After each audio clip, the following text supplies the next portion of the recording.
Hey everyone, welcome to our Introductions and Conclusions workshop. This is going to be a useful workshop because it's going to transition into our first essay, and then whatever we produce for practice number 10, we can actually use in our first essay. So let me not get ahead of myself. Let me just set you guys up first and foremost. You do need to have a separate document open. I would also like you to have the slideshow that I'm using in this presentation open. I've included the file on Canvas, and then as you are watching my video, you should have two tabs open on the side. A blank document where you can write out your practices, and the file of the slideshow that I'm basically showing you right here. So without further ado, let's begin with introductions.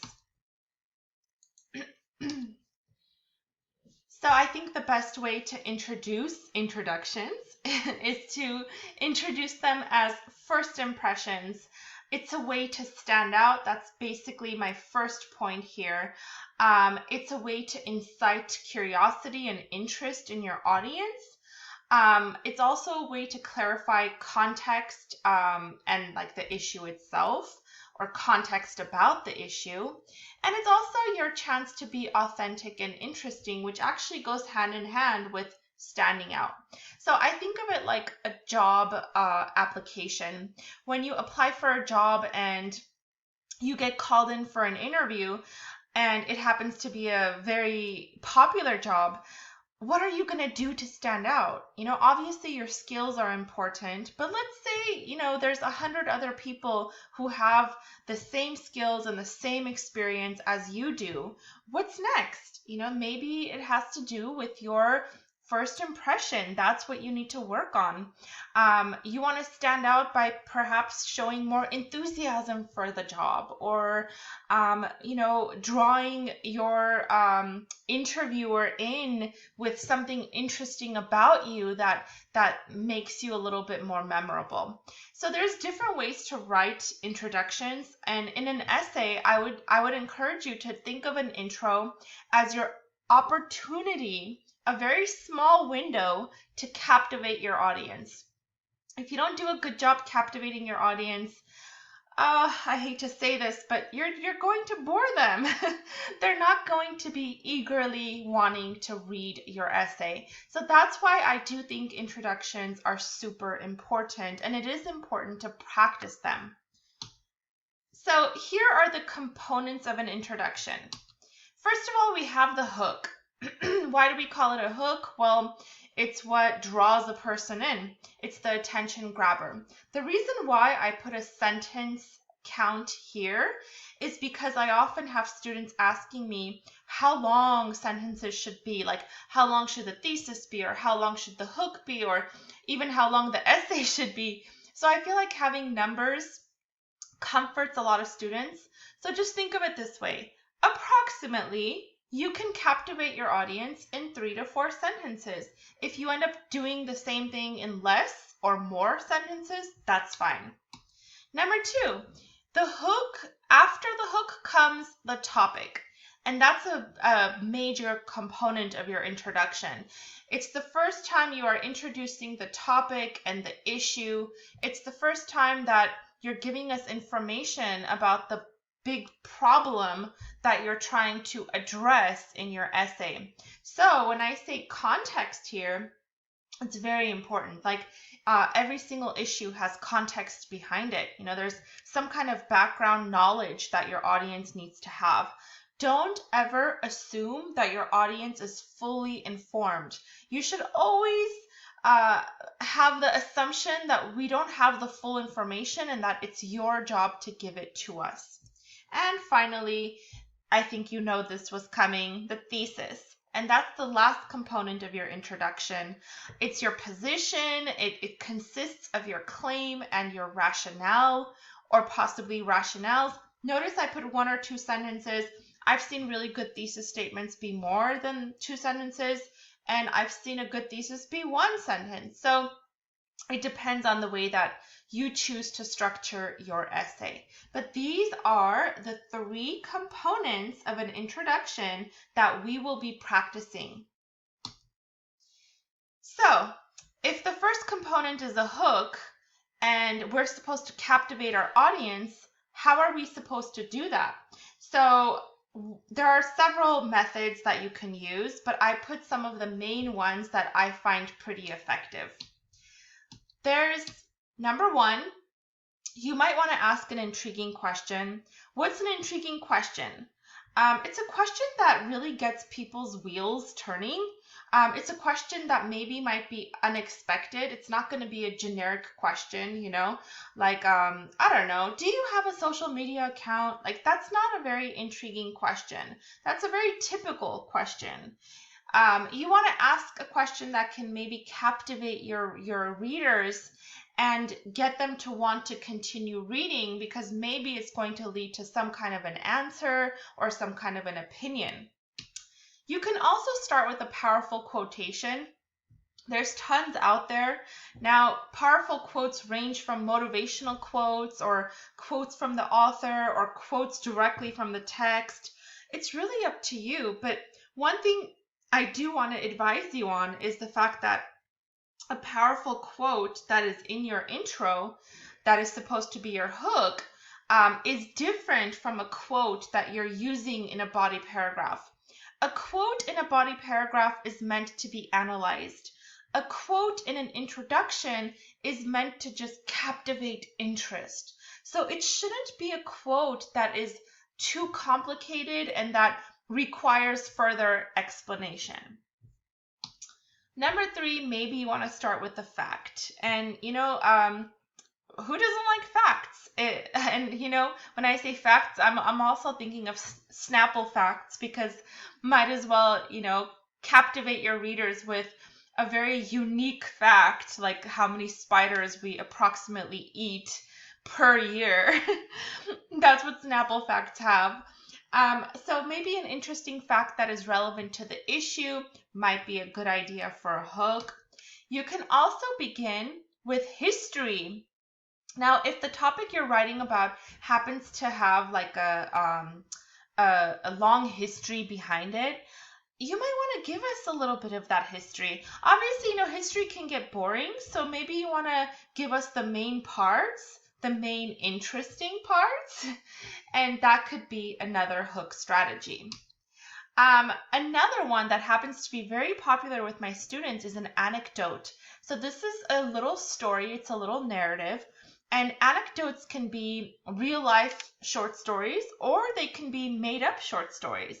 So why tell a little story in your opener? Well, the little story is going to have a point that connects to the issue you're writing about, and that's the overall goal. So I think it can be a very cool strategy to use for a lot of people.